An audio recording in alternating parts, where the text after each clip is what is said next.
നമസ്കാരം. ട്രെയിൻ യാത്രക്കിടെ CPM കേന്ദ്ര കമ്മിറ്റി അംഗവും മുൻ MP-യുമായ PK ശ്രീമതിയുടെ ഫോണും ഹാൻഡ്ബാഗും മോഷണം പോയി.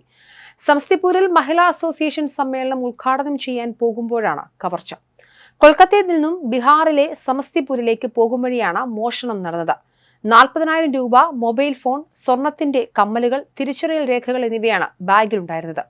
സംഭവത്തിൽ പോലീസിൽ പരാതി നൽകിയിട്ടുണ്ടെന്ന് PK ശ്രീമതി പറഞ്ഞു. സഹയാത്രികരുടെ ബാഗും നഷ്ടമായിട്ടുണ്ട്.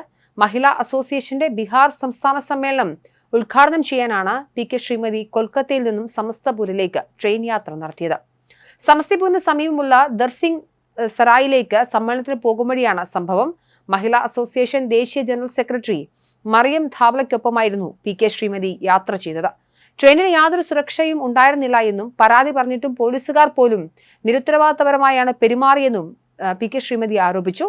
2 ദിവസം കൊൽക്കത്തയിലെ സമ്മേളനം കഴിഞ്ഞ ശേഷം മറിയം ധാവ്ലയ്ക്കൊപ്പം സമസ്തിപൂരിലേക്ക് വരികയായിരുന്നു. രാത്രി 8 മണിയോടെയാണ് കൊൽക്കത്തയിൽ നിന്നും തിരിച്ചത്. ദർസിംഗ് സറായി എന്ന സ്റ്റേഷനിലാണ് ഞങ്ങളോട് ഇറങ്ങാൻ പറഞ്ഞത്. രാത്രി 11 മണിക്കാണ് ഉറങ്ങിയത്. ആ സമയമെല്ലാം ബാഗ് ഉണ്ടായിരുന്നു. തലയുടെ ഭാഗത്താണ് ബാഗ് വെച്ചത്. ഉടനെ പരാതി നൽകാൻ ശ്രമിച്ചു. ചെയിൻ വലിച്ചു. ആരും വന്നില്ല. കുറച്ചു സമയം ട്രെയിൻ നിർത്തിയ ശേഷം എടുത്തു. വളരെ നിരുത്തരവാദിത്തപരമായിട്ടാണ് പോലീസ് അടക്കം പെരുമാറിയത്. മറ്റ് കമ്പാർട്ട്മെന്റിൽ നിന്നും ആളുകൾ വന്ന് ഞങ്ങളുടെ ബാഗും മറ്റും മോഷണം പോയതായി പറഞ്ഞുവെന്നും PK ശ്രീമതി അറിയിച്ചു. ഇന്നലെ രാത്രി 8 മണിക്കാണ് ശ്രീമതി ട്രെയിനിൽ കയറിയത്. AC കോച്ചിൽ ലോവർ ബെർത്തിൽ കിടക്കുകയായിരുന്നു. തലയ്ക്ക് തൊട്ടുമുകളിലാണ് ബാഗ് വെച്ചിരുന്നത്. എത്ര മണിക്കാണ് മോഷണം പോയതെന്ന് കൃത്യമായി അറിയില്ല എന്നും പുലർച്ചെ 4 മണിക്ക് ശേഷമാകാനാണ് സാധ്യതയെന്നും ശ്രീമതി പറഞ്ഞു. ലക്കിസാറായി സ്റ്റേഷന് മുൻപാണ് മോഷണം പോയെന്ന വിവരം അറിയുന്നത്. DGPയെ വിളിച്ച് വിവരം അറിയിച്ചു. RPFന്റെ ഓഫീസിലും പോലീസ് സ്റ്റേഷനിലും പരാതി നൽകിയതായും PK ശ്രീമതി പറഞ്ഞു.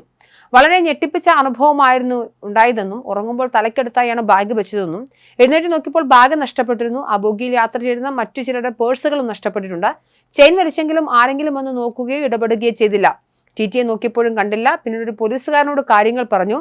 എന്നാൽ നിസ്സംഗതയോടെയാണ് പോലീസുകാർ പ്രതികരിച്ചത്. പിന്നീട് മുഖ്യമന്ത്രിയുടെ ഓഫീസുമായി ബന്ധപ്പെടുകയും DGP വിവരം അറിയിക്കുകയുമായിരുന്നു. തുടർന്ന് DGP ഉൾപ്പെടെയുള്ളവർ ഇടപെട്ടു. ട്രെയിൻ ഇറങ്ങിയതിനു ശേഷം പരാതി നൽകിയെന്നും PK ശ്രീമതി മാധ്യമങ്ങളോട് പറഞ്ഞു.